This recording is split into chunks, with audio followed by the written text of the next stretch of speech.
नमस्कार दोस्तों, मैं हूं सुदर्शन भाटला और आप देख रहे हैं डाक टिकटों पर आधारित हमारा ये कार्यक्रम जिसका नाम है टिकट टॉक। आज की डाक टिकटें 1974 में जारी की गई थी, जिनका विषय था मथुरा संग्रहालय।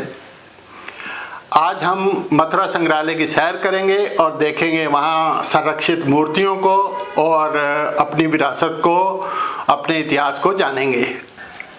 मित्रों, आज देखते हैं मथुरा संग्रहालय पर जारी स्मारक डाक टिकटों को और फिर जानते हैं यहाँ रखी मूर्तियों के बारे में, उनसे जुड़े इतिहास के बारे में। साथ ही देखेंगे इस तांबे के कलश के बारे में। वैसे तो ये गड़ा 100 साल भी पुराना नहीं है, पर कुछ खास बात है जो मथुरा के राजकीय संग्रहालय में सदियों पुरानी बुद्ध, सम्राट कनिष्क एवं विष्णु की मूर्तियों के समकक्ष संजो कर रखा गया है। आपकी जिज्ञासा को शांत करेंगे कुछ ही मिनटों में। पहले जानते हैं इन डाक टिकटों को। 2 डाक टिकटों का सेट 9 अक्टूबर 1974 को जारी किया गया था। समय था मथुरा संग्रहालय का शताब्दी वर्ष। पहली डाक टिकट में जो मूर्ति दिखाई गई है उसमें पेड़ के नीचे बांसुरी बजाती हुई एक महिला है। दूसरे डाक टिकट में जो मूर्ति है वह विद्याधर की है। उसके हाथों में माला है और वह हवा में उड़ता दिखाई दे रहा है। भारतीय पौराणिक कथाओं में विद्याधर एक प्रकार के गंधर्व या दिव्य प्राणी माने जाते हैं जो आकाश में विचरण करते हैं और विद्या तथा कला के संरक्षक होते हैं। ये दोनों डाक टिकट भूरे रंग में हैं तथा 25 पैसे मूल्य के हैं। मथुरा के राजकीय संग्रहालय की स्थापना वर्ष 1874 में उस समय के ब्रिटिश कलेक्टर सर एफ.एस. ग्रॉस ने की थी। वर्तमान भवन का निर्माण 1930 में शुरू हुआ तथा वर्ष 1933 में पूरा हुआ। इस संग्रहालय का पहला नाम करजन पुरातत्व संग्रहालय था और अब इसे राजकीय संग्रहालय मथुरा के नाम से जाना जाता है। यह भारत की प्राचीन मूर्तिकला और कलाकृतियों का खजाना है, जहां कुषाण और गुप्त काल की बौद्ध, जैन तथा हिंदू प्रतिमाएं संरक्षित हैं। मथुरा में कंकाली टीले के उत्खनन से जैन धर्म से संबंधित मूर्तियां एवं शिलालेख मिले। भूतेश्वर टीले की खुदाई से बौद्ध मूर्तियों एवं बौद्ध स्तूप के अवशेष मिले। कटरा केशव देव से भी गुप्तकालीन बुद्ध प्रतिमाएं और अभिलेख मिले हैं। संग्रहालय में यक्ष, यक्षिणी, मातृ देवी की मूर्तियां सुरक्षित हैं। यहाँ गुप्त काल की विष्णु की मूर्तियां भी हैं। प्रस्तर कालीन मनुष्य के पत्थर के हथियार, सम्राट कनिष्क की सुप्रसिद्ध मूर्ति भी यहाँ देखी जा सकती है। पुरातात्विक संग्रहालय मानव सभ्यता के विकास और सांस्कृतिक धरोहर के संरक्षण के लिए अत्यंत महत्वपूर्ण है। संग्रहालय प्राचीन काल के अवशेषों, उपकरणों, मूर्तियों और शिलालेखों को सुरक्षित रखते हैं। ये वस्तुएं इतिहास की प्रत्यक्ष प्रमाण हैं। संग्रहालयों में संरक्षित वस्तुएं हमारी सांस्कृतिक परंपराओं और सामाजिक जीवन की झलक प्रस्तुत करती हैं। पुरातात्विक सामग्री से विद्वानों, छात्रों और शोधकर्ताओं को प्राचीन सभ्यताओं के बारे में ज्ञान प्राप्त होता है। संग्रहालय धरोहरों को नष्ट होने से भी बचाते हैं और भावी पीढ़ी के लिए सुरक्षित रखते हैं। ये पर्यटकों को आकर्षित करते हैं एवं राष्ट्र की सांस्कृतिक पहचान को विश्व पटल पर स्थापित करते हैं। आइए देखते हैं मथुरा संग्रहालय में संरक्षित कुछ मूर्तियां एवं अन्य प्रदर्शित पुरातात्विक सामग्री को।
मित्रों, आप तो जानते ही हैं, डाक टिकटें किसी भी देश की सांस्कृतिक विरासत को विश्व के समक्ष प्रस्तुत करने का एक माध्यम रही हैं।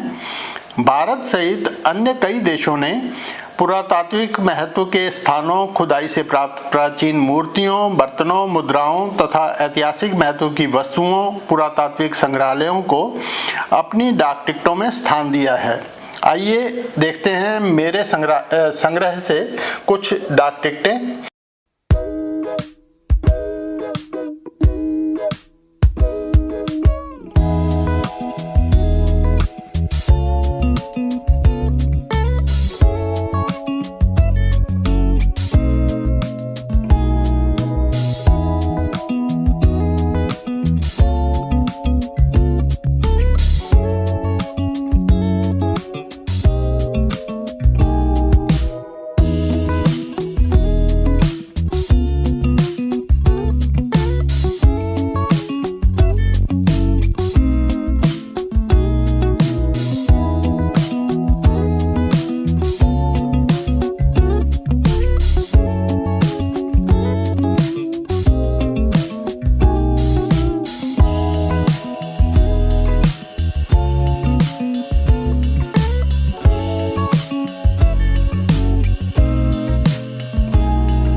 मित्रों, अब आपकी जिज्ञासा को शांत करते हैं। ये तांबे का घड़ा वही है जिसमें रखकर दिनांक 12 फरवरी 1948 को महात्मा गांधी जी की अस्थियों का विसर्जन मथुरा में यमुना नदी में किया गया था। 3 दिन बाद यह उसी स्थान पर पानी की सतह पर ऊपर आ गया था और जिला मजिस्ट्रेट मथुरा को सौंप दिया गया था। फिर इसे मथुरा के राजकीय संग्रहालय में स्थान मिला तथा अंग्रेजी में लिखी हुई यह पट्टिका पर इसकी जानकारी लिखी है। इसी संग्रहालय में भारत के प्रथम प्रधानमंत्री श्री जवाहरलाल नेहरू जी का भी अस्थि कलश रखा है, उनके चित्र के साथ। दोस्तों, उम्मीद है आपको हमारी आज की यह प्रस्तुति पसंद आई होगी। आगे भी हम अन्य किसी विषय पर चर्चा करेंगे और मिलते रहेंगे आपसे। यदि आपने अभी तक हमारा चैनल सब्सक्राइब नहीं किया है तो कृपया कर लें, इससे हमें बहुत खुशी मिलेगी। नमस्कार, थैंक यू।